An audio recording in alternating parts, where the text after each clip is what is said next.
मित्रों नमस्कार, आप सभी का स्वागत है। मित्रों, एक कुंडली आज ले रहे हैं जो कि हिमाचल प्रदेश कांगड़ा से है और 28 अगस्त 1980 ये जन्म तारीख है और जन्म समय है दिनकर 2:15 का।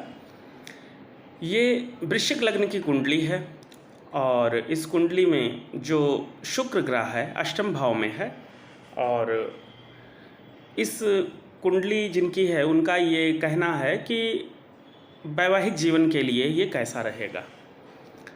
तो मित्रों, आप देख सकते हैं वृश्चिक लग्न की कुंडली है और सप्तम भाव मुख्य रूप से जो कि विवाह का भाव होता है उसका स्वामी शुक्र है जो कि अष्टम भाव में है।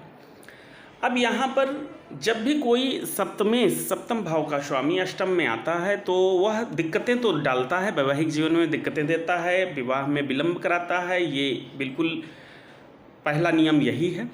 लेकिन मित्रों, इस सिर्फ इतने पर ही नहीं कोई निर्णय लेना चाहिए। इसके आगे जब हम देखते हैं तो सप्तम भाव का जो स्वामी है ये मिथुन राशि में है, अपनी अधिमित्र की राशि में ही जाकर के बैठा हुआ है।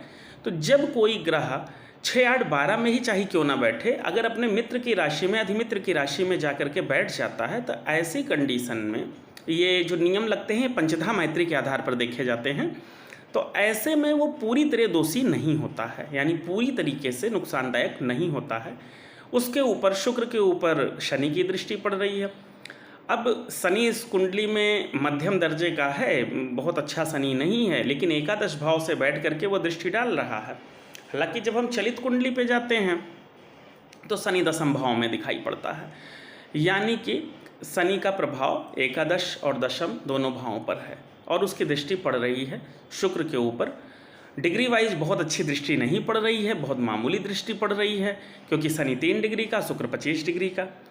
ऐसी स्थिति में और शनि शुक्र को यहाँ मित्र मान रहा है, तो ऐसी स्थिति में शनि भी विशेष नुकसानदायक नहीं होगा। लेकिन शनि का जो स्वभाव है और अष्टम भाव का जो स्वभाव है, वो स्वभाव का असर तो जीवन पे पड़ेगा ही पड़ेगा। इस कुंडली में केतु तृतीय भाव में बैठा है, वो भी सप्तम भाव को देख रहा है। तो केतु जब सप्तम भाव में वृष राशि पर अगर वह दृष्टि दे रहा है, और ध्यान रहे केतु 26 डिग्री का है और ठीक लग्न भी 26 डिग्री का है, तो ऐसी स्थिति में मजबूत प्रभाव केतु का सप्तम भाव में पड़ता है। अब एक तो शुक्र अष्टम भाव में, ऊपर से केतु की दृष्टि निश्चित तौर पर स्त्री को शारीरिक कष्ट का ये योग बना देता है। पहली चीज़ तो विवाह विलंब से होने का योग बनता है, विवाह में बाधा पड़ करके थोड़ा विलंब, नॉर्मल से थोड़ा सा विलंब होने का ये योग होता है। ये विलंबता कब से देखी जाती है? सब लोगों की अलग अलग समय पर विलंबता देखी जाती है। जो लोग शहर में रहते हैं उनके सामाजिक स्तर से उनके वैवाहिक जीवन में विलंब होता है। जो लोग गांव के जीवन के हिसाब से हैं वहाँ शादियाँ जल्दी होती हैं, तो वहाँ के हिसाब से विलंब देखा जाएगा।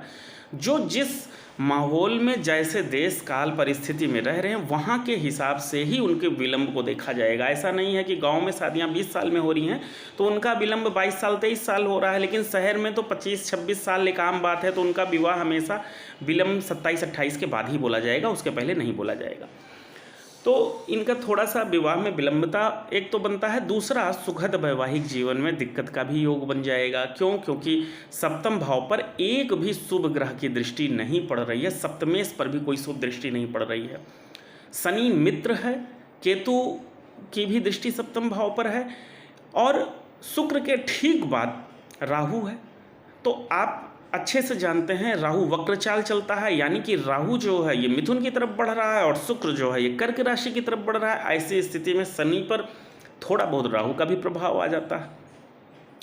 इन सारी चीज़ों को देख करके ये कहा जा सकता है कि सुखद वैवाहिक जीवन में दिक्कत का योग बन जाता है। हाँ, ये सुयत्न पर सामान्य रहेगा, लेकिन अगर इस पर समय से ध्यान नहीं दिया जाएगा तो ये बृहद रूप ले सकता है। स्त्री को जीवन में एक बार हेल्थ की प्रॉब्लम और एक बार मेजर ऑपरेशन की प्रॉब्लम भी बन सकती है, यानी कि कोई शारीरिक कष्ट दुर्घटना या ऑपरेशन जैसी स्थितियां भी जीवन में एक बार विशेष करके आ सकती हैं।